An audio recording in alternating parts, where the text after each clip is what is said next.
Hello Virgo, thank you for joining me for your Sun or Ascendant forecast for your August monthly video. This month is going to have a lot of retrograde activity. Of course, you'll know about Mercury, your ruling planet. Well, that's going to be tracking backwards until the 17th in a very tender, reflective and reclusive part of your scope, which could see you just stepping back a little bit from the fray and being much more sensitive about the level of sincerity in some of the ties that you enjoy. But also Mars is tracking backwards as well through to the 26th. Now Mars initially this month is in your sector of sacrifice, work and also obligations. But Mars is going to be squaring up with Uranus, which is in a much more free-spirited part of your scope.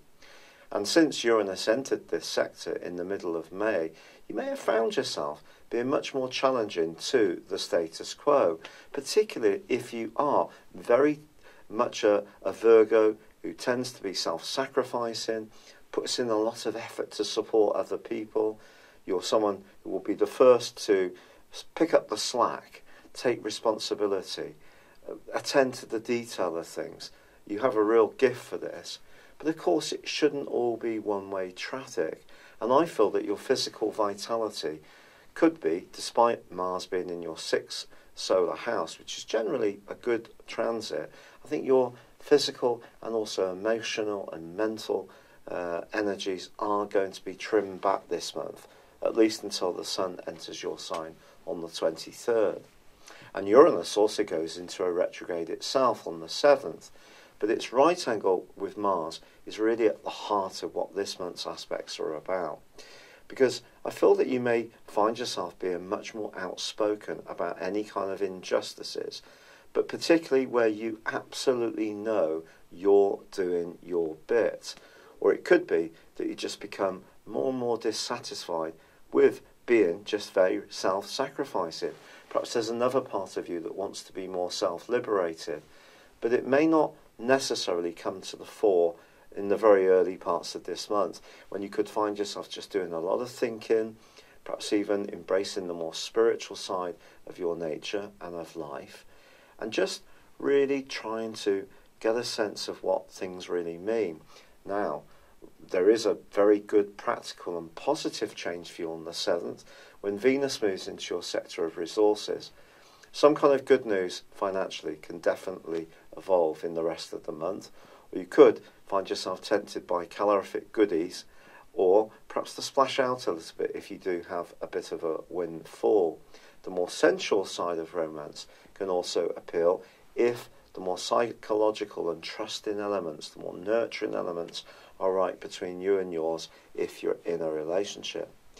But the partial solar eclipse, which occurs on the 11th, is very much about getting in touch with that less obvious side of your nature, if you like, the shadow side, the side that's more to do with our fears, the subconscious, and it's an opportunity that goes on for the next 6 months. The more compassionate side of your nature is not going to be dimmed by the clash between Mars and Uranus. You're just going to want to apply your self-sacrificing nature to situations which really merit it, or should I say people. So it's possible that you might start to reflect on some of the fair weather friends or associations that exist in your world this month. But Uranus does forge a brilliant angle with Saturn all through this month. And if you are learning new skills or thinking about life in a different way, there can be a step-by-step progressive improvement. Also, Jupiter, the planet of growth, forges a fabulous angle to Neptune. So if you are lucky enough to be connected to someone who really does get where you're coming from, the tie could go from strength to strength. But by the 18th, the great news is that Mercury does end its retrograde. And if you have experienced any stabs of anxiety or worry, these are going to be just eased a little bit by it going forwards. It's not going to come out of shadow until the 2nd of September, but things will feel easier. On the 23rd, however, this is really a wonderful day for you because the Sun returns to your sign. Your physical vitality, your sense of well-being, and also you're just going to feel much more together. Some of the things that were just nagging away in the back of your mind only a few days before can just start to dissipate.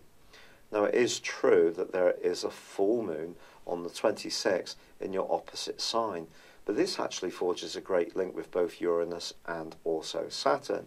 So again, there's an opportunity to recharge your relationships with the people who are truly worthwhile and valuable. So I think this month could be a bit of a sorting out, becoming much more conscious of who takes you a little bit for granted, to be honest, and perhaps where you're just going through the same patterns, thinking that you're being a good egg, but it's not much good if you end up being an exhausted battery hen. By the 27th, Mars ends its retrograde. It actually reverses back into the earthy colleague triplicity to your Virgo of Capricorn on the 13th, but it is going to continue for another week, the right angle with Uranus on a disassociate basis. Now, it's going to be staying in Capricorn for a month, broadly, so that's a great opportunity to rekindle your passions for anything creative, perhaps even for your love life. So I feel that this month just sees you shifting from thinking about other people's needs a little bit too much to becoming much more conscious of yours, being aware of those people who take you for granted, moving into your power, and then really celebrating the relationships that are truly worthwhile and becoming much more excited and enthusiastic about the things that are important to you, the individual. It's been a real pleasure being with you. Thank you for joining me.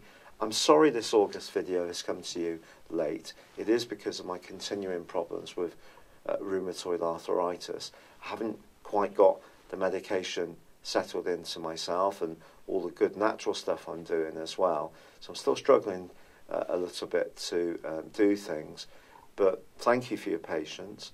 And I'd really be grateful if you would like or comment or subscribe if you've yet to do so on my channel. But for now, good luck and goodbye.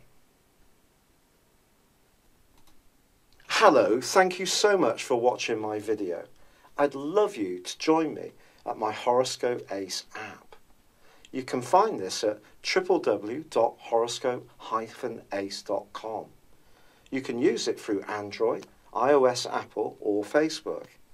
Check out your ascendant or your moon sign or download your free birth chart.